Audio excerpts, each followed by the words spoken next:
Hey viewers, নমস্কাৰ স্বাগতম জনাইছো আপোনালোক সকলোকে মোৰ YouTube চেনেল লক্ষীপ্ৰিয়ালৈ।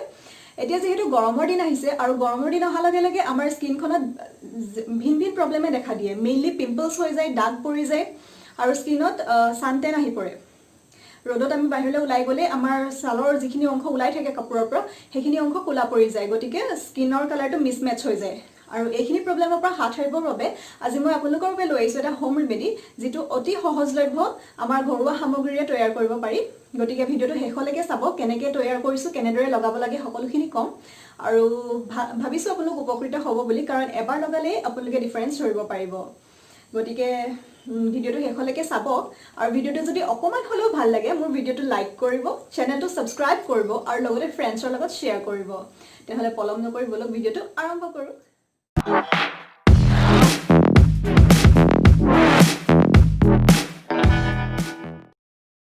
অলপমান মচুৰ দাইল 2-3 ঘণ্টামান সময় পানীত তিয়াই ৰাখিছিলোঁ।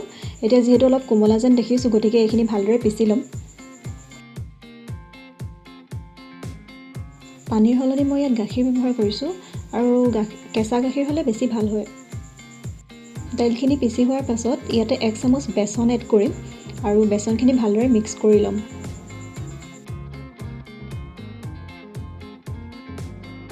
এই মিক্সাৰটোত আকৌ আধা চামুচ হালধি এড কৰি দিম।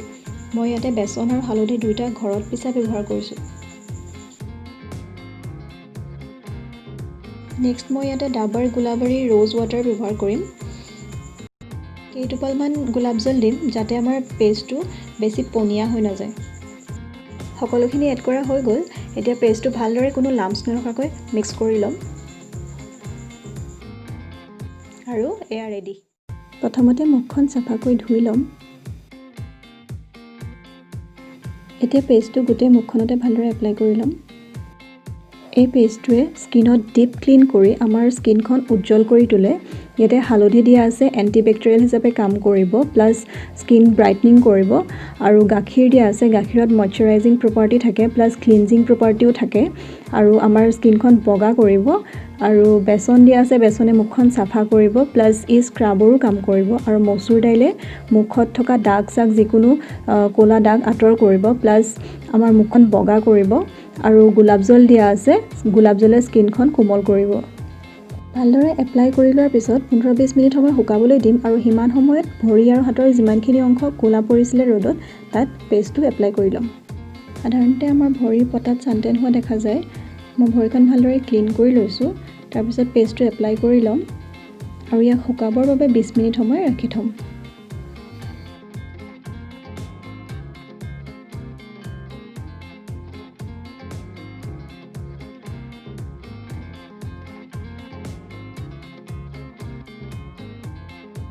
একেদৰে হাততো এপ্লাই কৰি লৈছোঁ আৰু ইয়াক শুকাবৰ বাবে 15-20 মিনিট সময় ৰাখি থ'ম।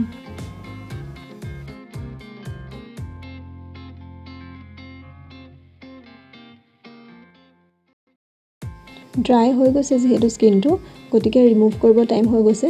এতিয়া মই এখন কটন পেড ল'ম আৰু বাতি এটাতে অলপমান কুহুমীয়া গৰম পানী ল'ম। প্ৰথমতে কটন পেডখনে ডেপ ডেপ কৰি অলপ মইশ্চাৰ দি ল'ম, তাৰপিছত লাহে লাহেকৈ ৰাব কৰি ৰিমুভ কৰিম। এনে কৰিলে যিমান ডাৰ্ট আছিলে আমাৰ স্কিনত সকলোবোৰ ৰিমুভ হৈ যাব আৰু আমাৰ স্কিনখনক এটা ব্ৰাইট লুক দিব।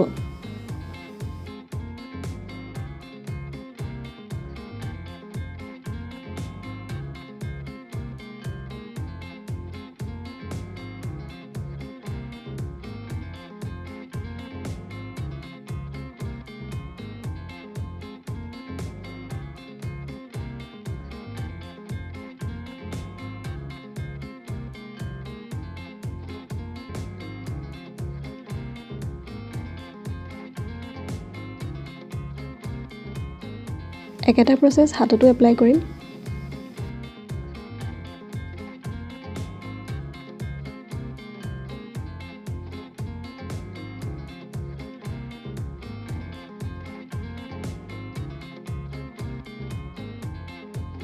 হৈ গ'ল। এতিয়া ঠাণ্ডা পানীৰে ভালদৰে ধুই ল'ম। আকৌ অলপমান কুহুমীয়া গৰম পানীত কটন পেডখন ডুবাই ভৰিত ভালদৰে ৰাব কৰিম, যাতে আমাৰ যিমানখিনি এক্সেছ ডাৰ্ট আছিলে আৰু ডেড স্কিন চেলছ আছিলে সকলোবোৰ ৰিমুভ হৈ যায় আৰু আমাৰ স্কিনটো লাইটেন আপ হয়।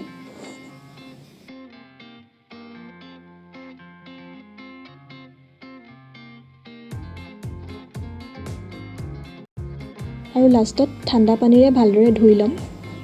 ইয়ে, ধৰিব পাৰিছে চাগে নিশ্চয়, এবাৰ ব্যৱহাৰতে এনেকুৱা ফলাফল পাইছোঁ। বহুত ব্ৰাইট দেখাইছে মোৰ স্কিনখন, গতিকে ৰেগুলাৰ ইউজ কৰিলে নিশ্চয় ভাল ফলাফল পাম। আৰু এতিয়া মই মোৰ favourite moisturiser Lakme 925 aloe vera gel use কৰিম।